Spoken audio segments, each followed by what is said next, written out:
Box office వద్ద వరుసగా 3 చిత్రాలు 500 కోట్ల రూపాయలు దాటిన తొలి భారతీయ నటిగా రష్మిక మందన్న చరిత్ర సృష్టించింది. ఆమె రికార్డ్ బ్రేకింగ్ స్ట్రీక్ లో ఇవి ఉన్నాయి. పుష్ప 2, ది రూల్ 2024 హిందీలో 830 కోట్ల రూపాయలు సంపాదించి ప్రపంచవ్యాప్తంగా అత్యధిక వసూళ్లు సాధించిన భారతీయ చిత్రాలలో ఒకటిగా నిలిచింది.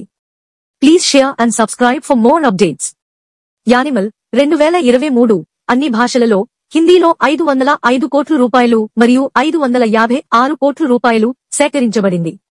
ఛావా 2025 హిందీలో 516 కోట్ల రూపాయలు మరియు భారతదేశంలో 522 రూపాయలు కోట్లను అధిగమించింది. ప్రపంచవ్యాప్తంగా 700 కోట్లుకి చేరుకుంది.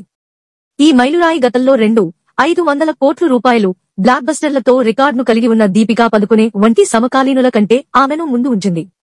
సల్మాన్ ఖాన్ తో రష్మిక రాబోయే చిత్రం సికందర్ కూడా ఈ ఎలైట్ క్లబ్ లో చేరాలని భావిస్తున్నారు.